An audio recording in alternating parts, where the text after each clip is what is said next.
Hello, everyone, and welcome back to Suspended Disbelief, the writing and narrative podcast.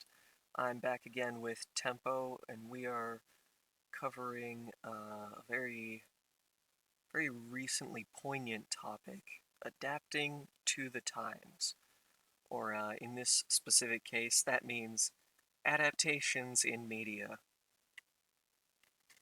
So, what are adaptations, and why do we make them? The easy answer is money. I hate that it always kind of comes back to that, but the you make adaptations, at least partially to make money off the name of the thing you are adapting.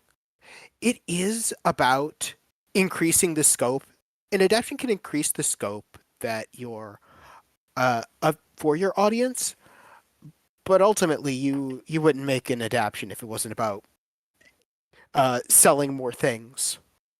To give context for the discussion, adaptations are when a given piece of media that was originally created in one form or format is retold in some way. Now, that could be a book to a movie, that could be animation to live action. In some cases, it can be the opposite, live action to animation. It can be movie to game or game to movie. Just anytime you're retelling essentially the same story through another medium. The optimistic answer is to say to get that story out to more people. The more ways you have to enjoy the story, the more people who are limited in what media that they can enjoy or absorb have access to that story. The less optimistic way is to say money. The reason that a company would adapt or uh, or remake something is to is to sell it again, basically. I definitely think there's merit to the optimistic answer. There are cases I've seen plenty of times where a story is adapted in some form or format because either A, to increase the reach of it, to get it out to more people, or B, another case where I've seen is because the new format lends a new perspective to the story. Because you can do something with the new format that you couldn't do previously.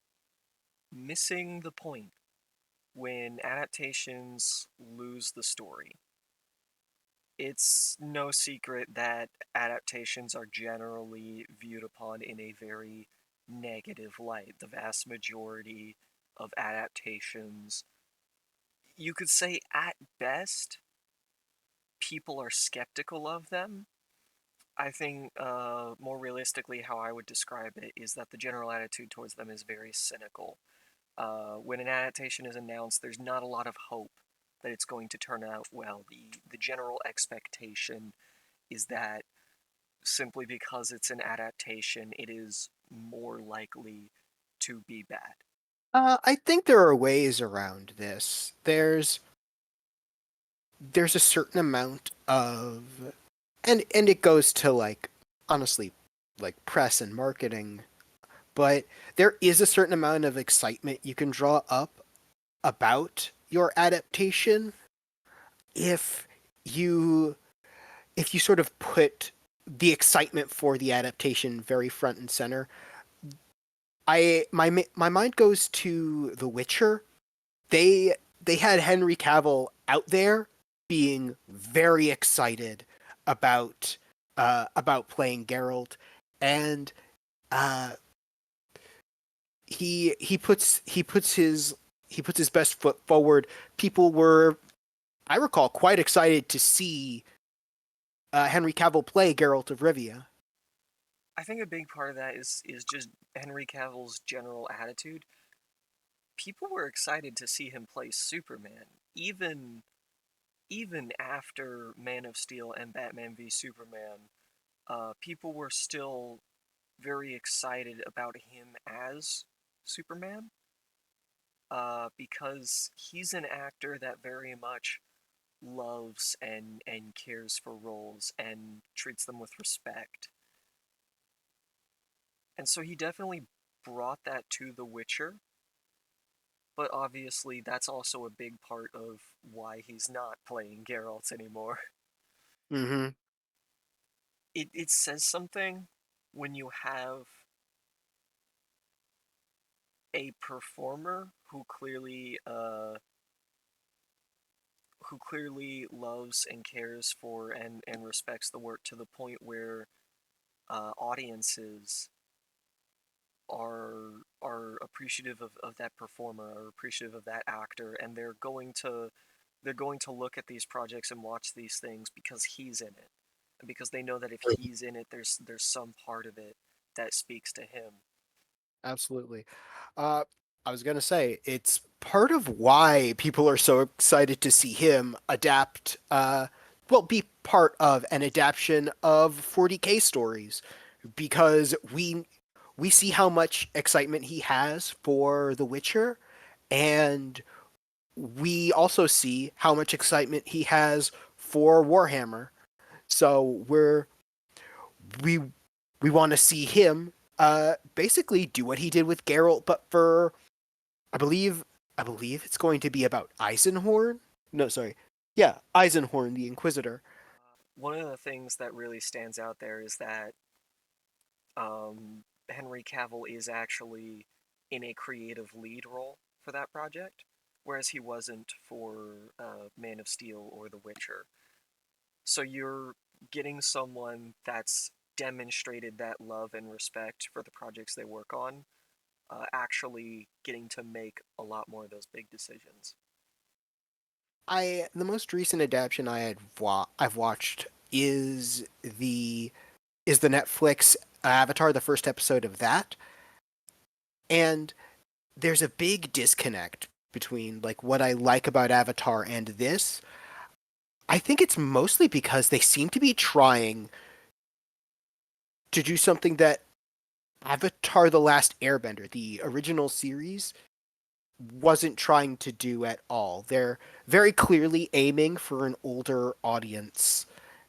And as they try to be more serious than the original Last Airbender series was, they I suppose it would be best to say they make a lot of like little changes that increment into something a lot less interesting.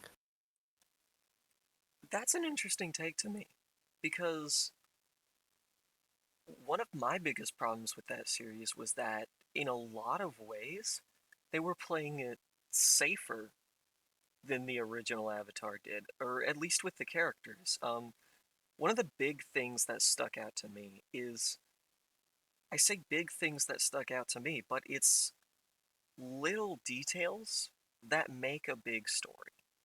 A lot of the a lot of the things to do with characters' personalities and behaviors is very much changed. And to me, what it looked like was they looked at the early episodes of Avatar and picked out everything that they felt would be uh, problematic or might not go over well, and they didn't look at those closely enough, because I feel like they didn't realize that, oh, a lot of those bad moments were meant to feel bad. They are so You're not supposed to like this moment. This is a character flaw. This is something that they're supposed to grow past and change.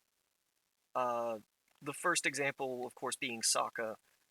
Sokka is, in the original Avatar: The Last Airbender, he's a little sexist, a little misogynistic. He's very much he's immature. He's full of himself. He has a lot of these character flaws that are challenged throughout the story.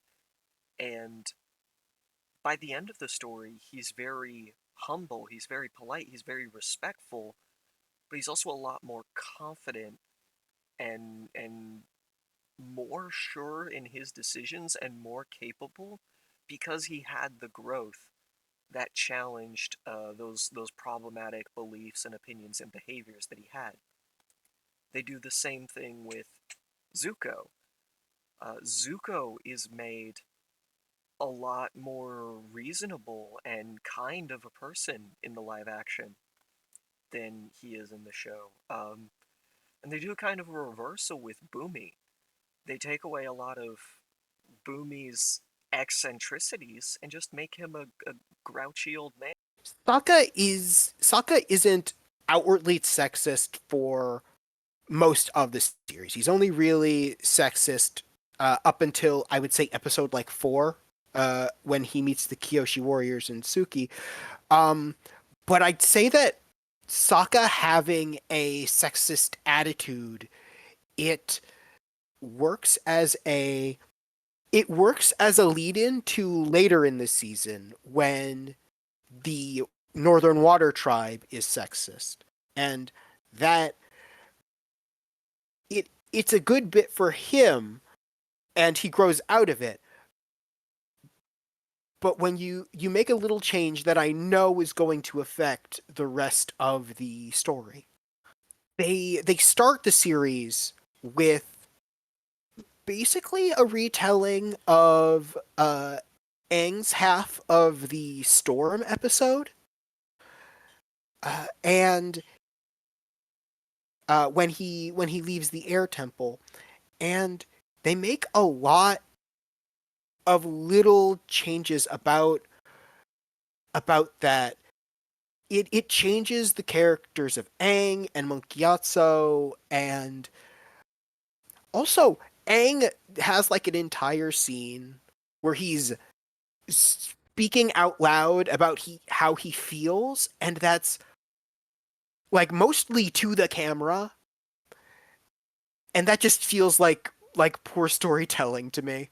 So I think where that adaptation loses the point is it's in trying to like be, I guess, a more standard fantasy adventure show.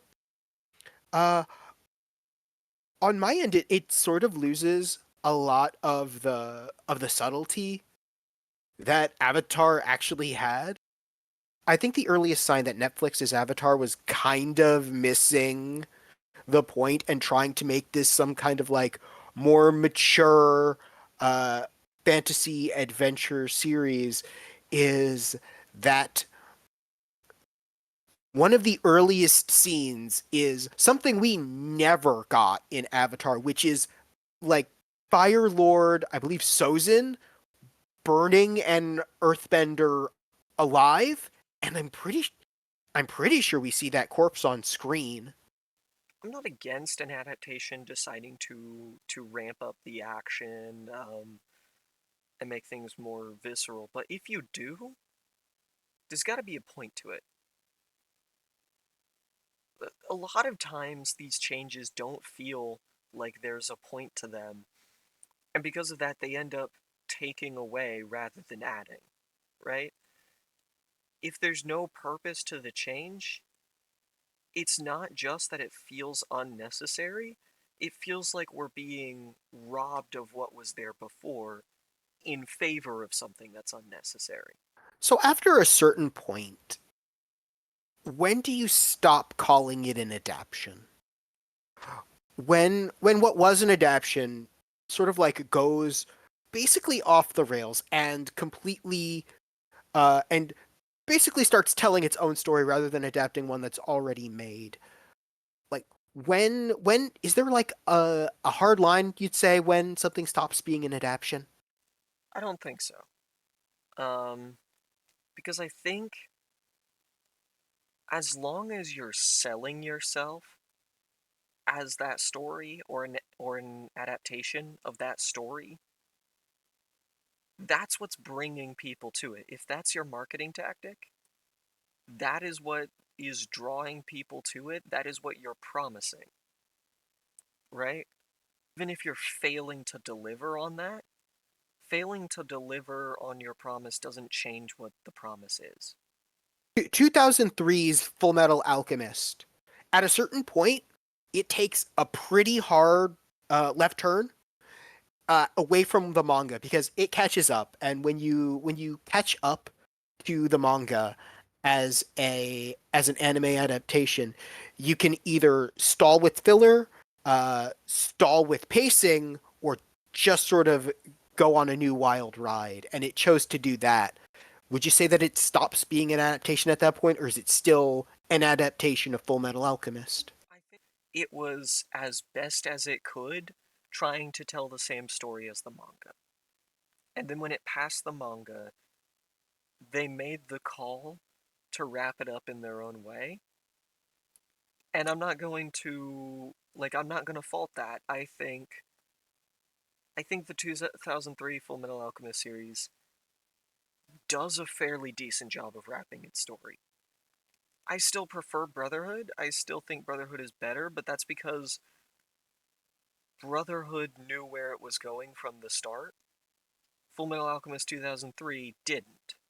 And so it has a lot of the elements that would have led up to the story that Brotherhood ultimately ended up telling, and it had to use those elements in a different way. It's a challenge, and I'm certainly not going to fault it. And honestly, I don't think anyone should fault it. I think 2003 is a perfectly good, serviceable story. I'm actually a pretty big fan of the Conqueror of Shambhala film that wrapped up that story. But it is still an adaptation. I still call it an adaptation because it was still working with all the elements from the original. Just like, even though Wheel of Time has completely gone off in its own direction at this point, I still call it an adaptation because A, it's still calling itself Wheel of Time. B, the main character is still Randall Thor, and he's still the Dragon Reborn. It's still using the same world, or at least something that's painted to look the same. And to that point, I would even call the How to Train Your Dragon films still an adaptation. Sorry, I haven't read the books, but I've heard like there's a huge amount of differences between the two. There's a huge amount of difference, but there's also a surprising amount of similarity. What do you think the cause is that causes some things like the new Avatar or the Wheel of Time adaptation to to sort of like lose what made the original series so appealing? I think it's in the title.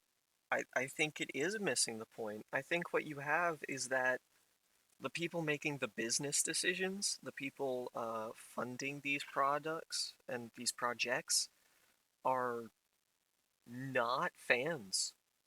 They're not people who were particularly interested in the story.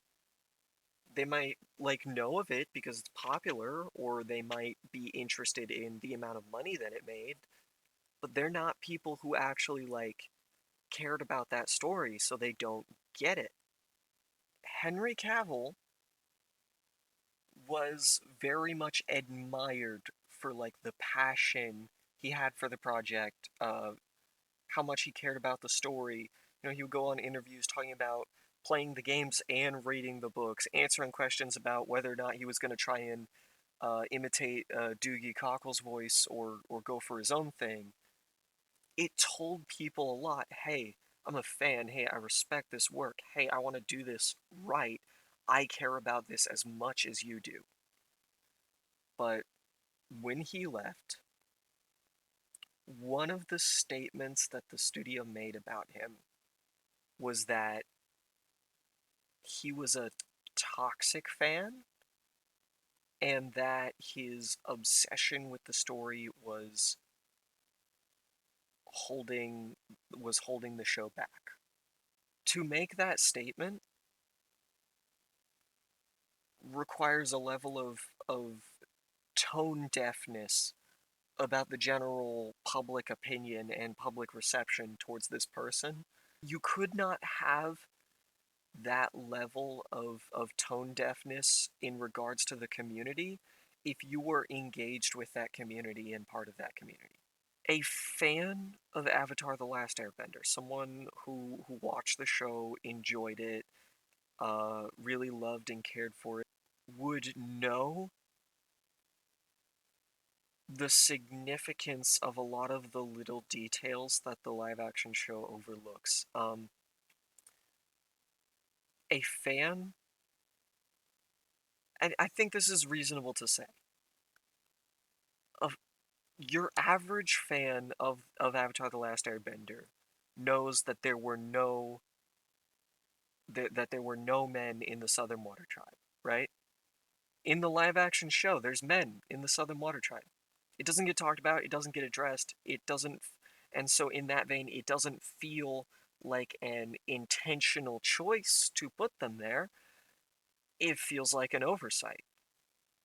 It feels like this this major significant story element that's supposed to come up later was forgotten about in this moment.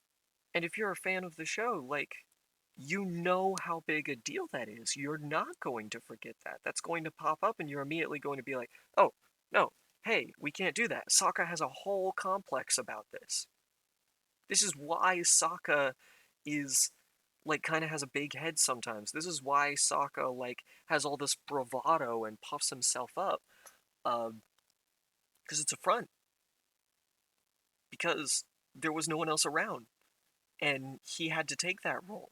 He felt a responsibility to be that person, to be the guardian, and he didn't know how to. So he was just acting the best he knew. Keeping the spirit, the difference between faithful and accurate. A big part of what makes an adaptation work versus what doesn't is that it remains faithful to the source material. We talked a lot about Avatar, and we talked a lot about things that Avatar did that was accurate. Avatar had a lot of things that were accurate. And for the most part, it's the same plot, it is the same story beats, it is overall accurate to the original show, but it's not faithful. It doesn't follow through on the parts that gave Avatar its identity. And to me, faithfulness matters more than accuracy. Because I'll go to the example of the Marvel movies. The Marvel movies are not adapting the same stories, like, not beat for beat. They are taking the idea of the story, they're taking the idea of the characters,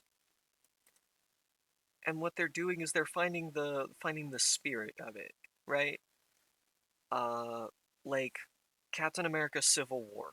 In the comics, Civil War was this whole huge all-out battle between, like, every superhero and most of the supervillains.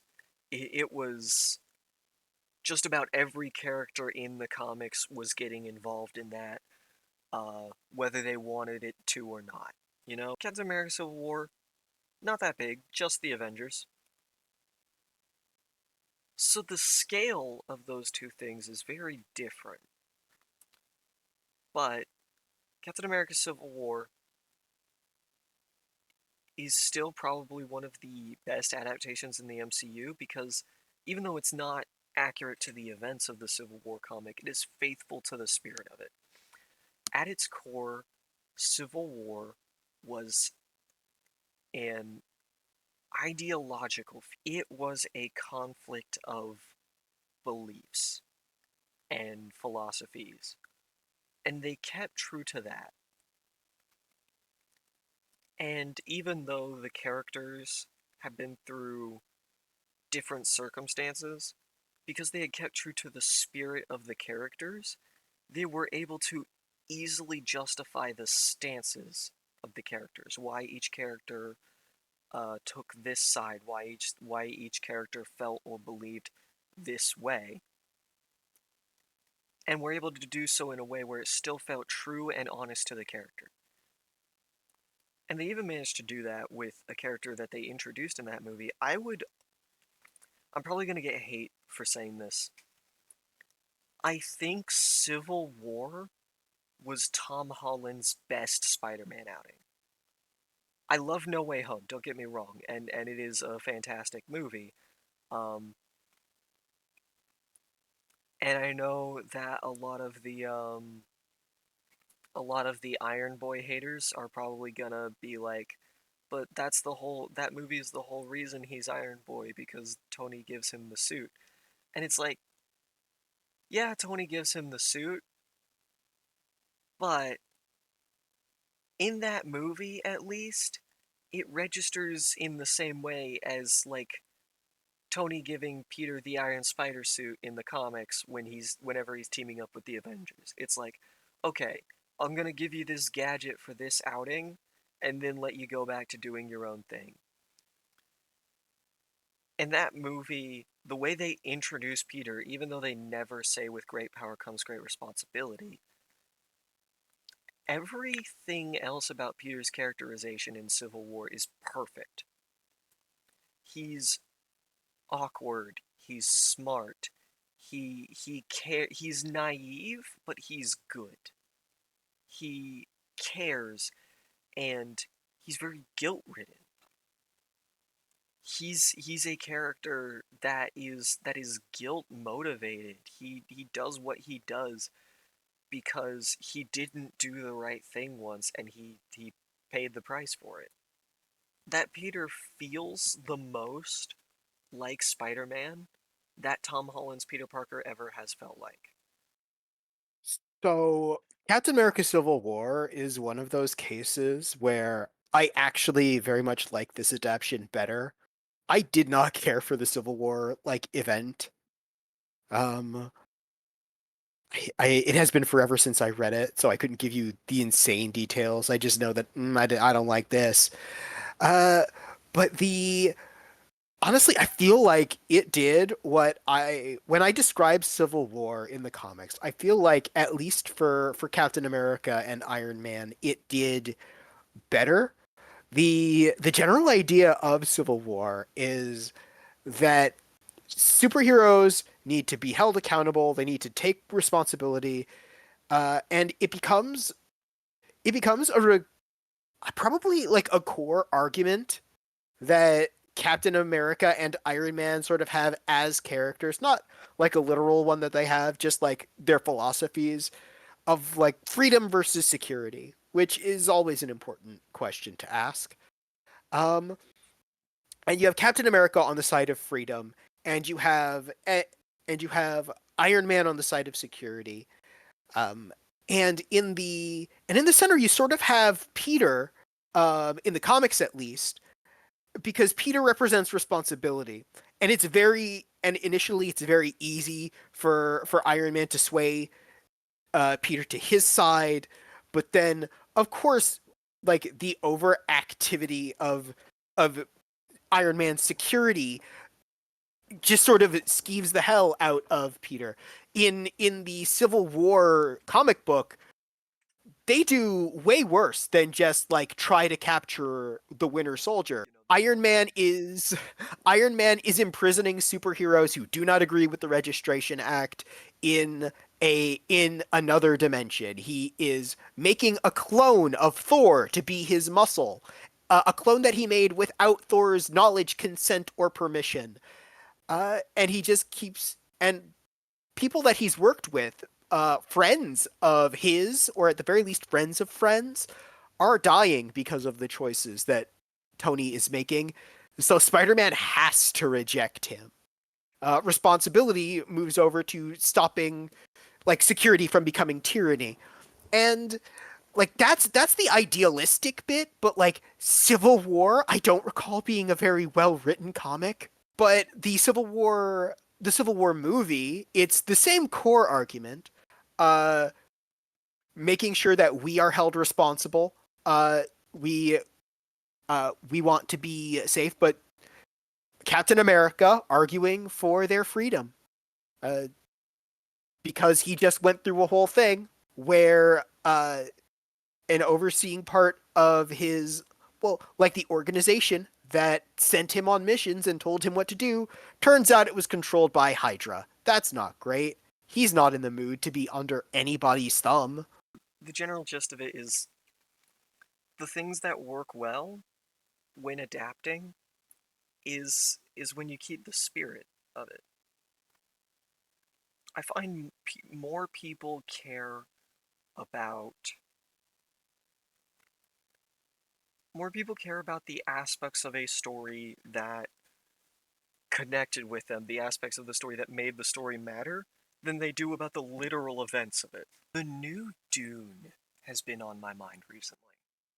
Really? Dune is a pretty influential novel in the sci-fi sphere, obviously. And the initial movie was not really well received, in part just because of how rushed it is. It skips over massive chunks of plot when the novel itself is a very politically dense work of fiction, you know? But the new Dune, like I've honestly been really enjoying because the original book is written in a it's written in a way that can sometimes make it difficult to follow what's happening in a scene. In part because Frank Herbert does the old sci-fi faux pas, or sci-fi fantasy faux pas of making up his own language. Not necessarily a problem in and of itself. It is when you just mix it into everyday speech constantly without explaining it, even with characters that it doesn't entirely make sense. Um, it's not as bad as Clockwork Orange in that sense. Clockwork Orange is by far the worst book I've read in terms of doing that. But on top of that, Dune is also confusing to read because Paul, as a character, has a bit of a confusing mind. He's precognitive, which which already complicates things.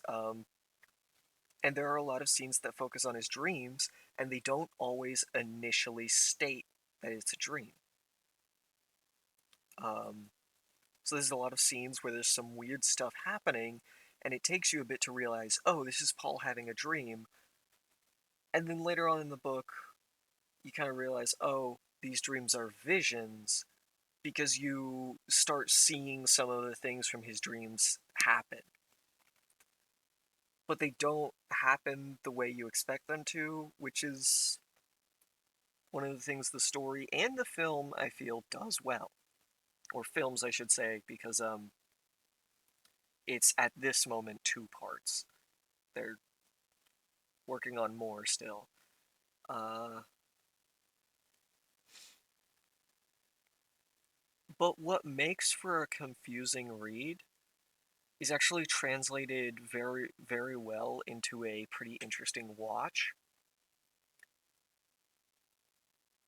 The Dune films are able to make the scenes where Paul is dreaming or having visions still as intentionally disorienting for the audience as they should be, but without confusing them to the point of being unable to follow what's happening.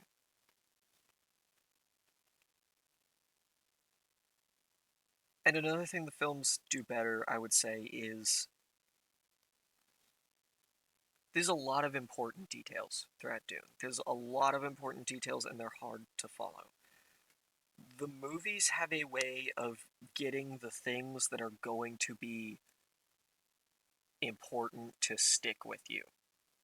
Um, Through color or visual emphasis or soundtrack. Soundtrack is a big part of it.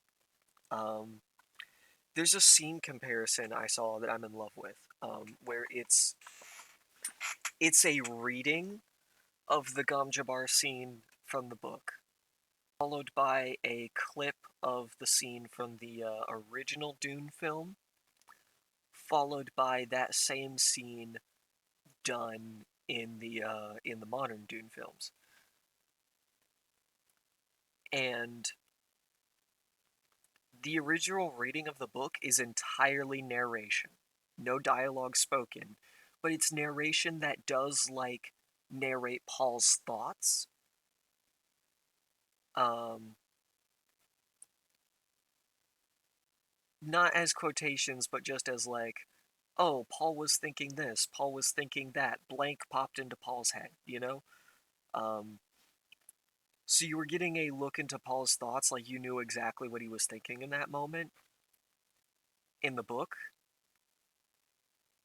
And the way the original movie handled this is they have the actor just like shout the pain loudly, because what the book was narrating was basically just the amount of pain that Paul was in and how he was responding to it.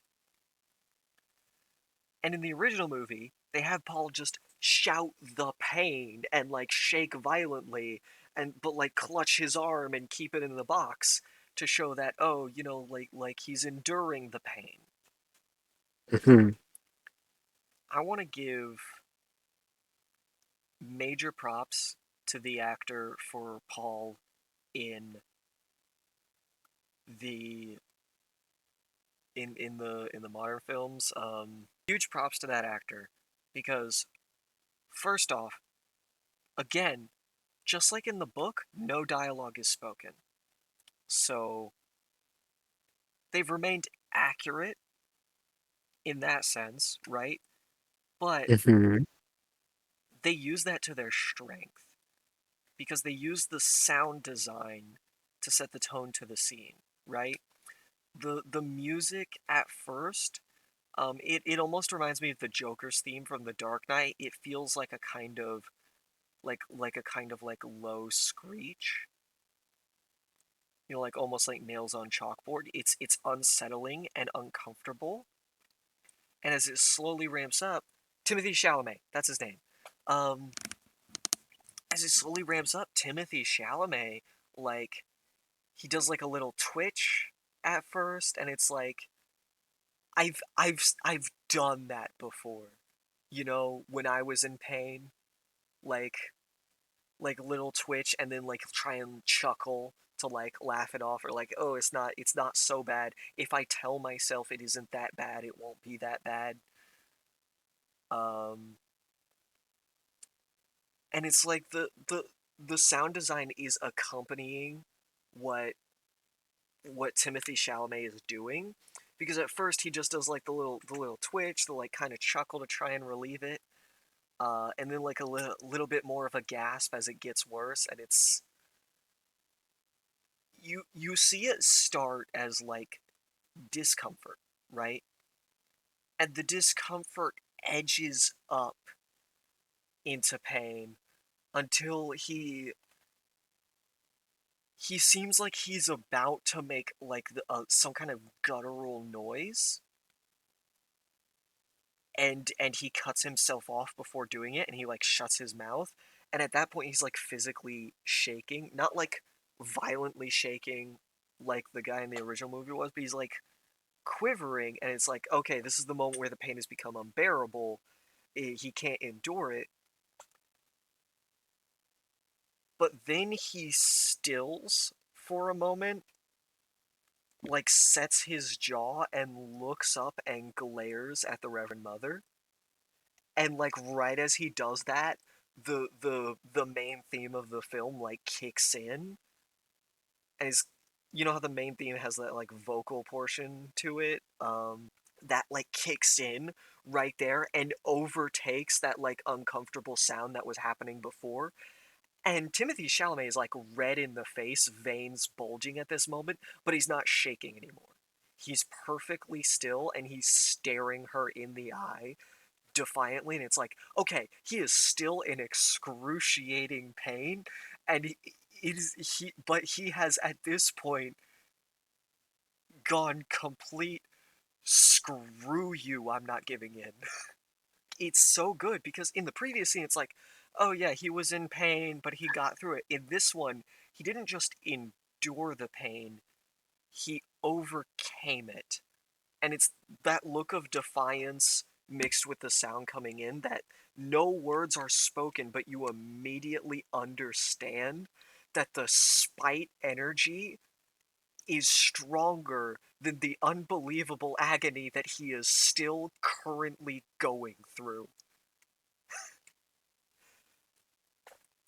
And it's just all done through like camera angle, facial expression, and sound design. But it conveys all the same information that like 2 pages of narration from the book did.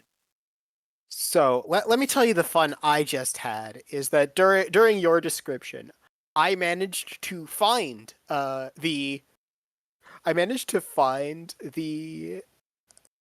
scene, and it took a little.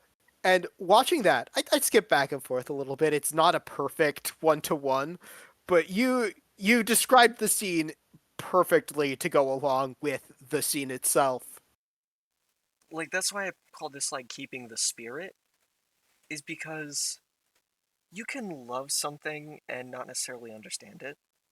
And I think that's the case with a lot of adaptations. I think there's a lot of people that's like, oh yeah, I loved this so much, like it was such a big deal to me, but they when they're asked to like actually make something about it, they don't properly analyze why.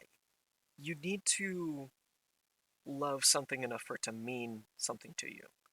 But then you also need to be willing to analyze it and to question and to pick apart what made it work. Adapting something and doing it well is about understanding the spirit of it. Actually, you know what? I think I have one more example that's probably gonna make you happy. Um, it's no secret that anime adaptations, when they get adapted into live action, it usually doesn't go well. But that trend was had a very recent exception with a live action series about One Piece. So the One Piece live action series, I will say it's better than any anime live action adaptation has ever been. Yeah, I'll say that. I'll put my online name on that.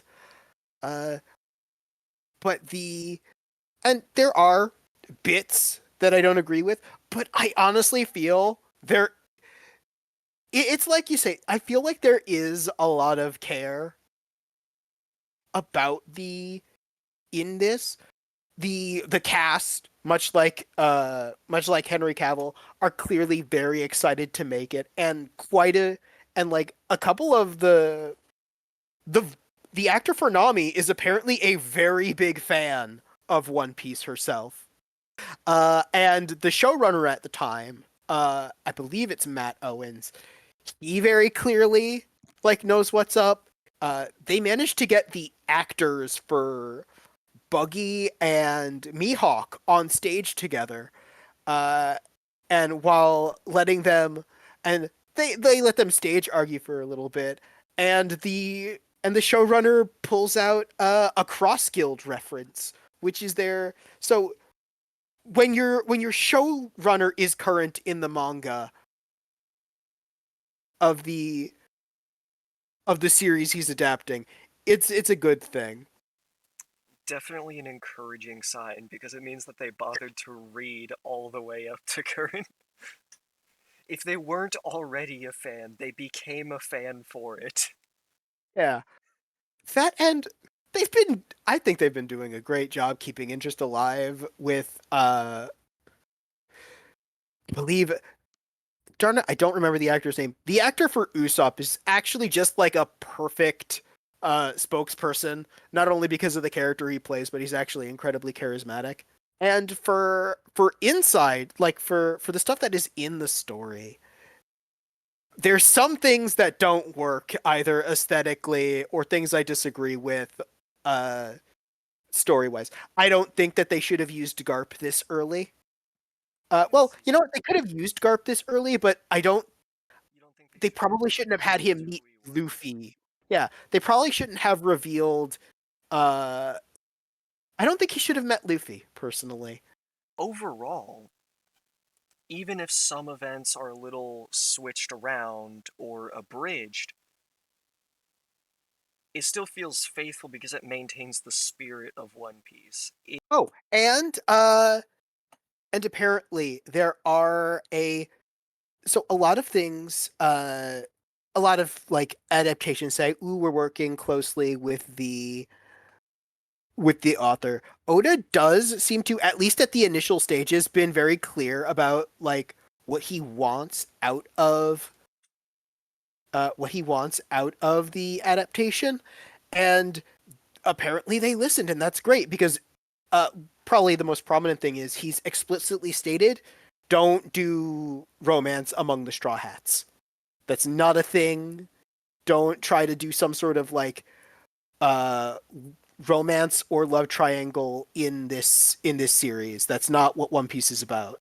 Keeping the spirit is really just about understanding why the story worked in the first place. Just what are the moments that resonated with you? Why did they work? What are the elements outside of the scene that allowed it to work? The trick is to be mindful of what works, and we say this from like the perspective of, well, we say this that you have to do that if you are a fan and you're given the opportunity to adapt something, right? Often though, adapters are not necessarily fans of the work that they are adapting, and that seems to be a lot of the cost for a good bit of problems where you just don't really. I hate to say you just don't get it, but it tends to feel a bit like that. Like they miss the point of even something simple. You're right though. It's they don't get it not because they couldn't, but because they're choosing not to. That is fully a choice that's in your hands. If you want to adapt something, you have the power to watch it, to fully experience it, and then to analyze what you enjoyed about it. And if you didn't enjoy it, if you didn't like it, then maybe it's not the right project for you. And there's nothing wrong with that. Different people have different tastes. You shouldn't have to make something that you can't connect with. If you're given the assignment to adapt, say, any particular manga or anime into a live action thing, whether or not you enjoyed it,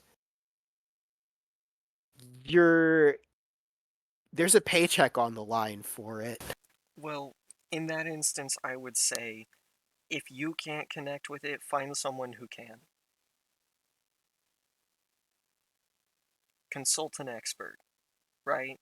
Like bring someone on board who does care about the project, who does know and enjoy it, and who can better explain or better break down the significance of different aspects of it.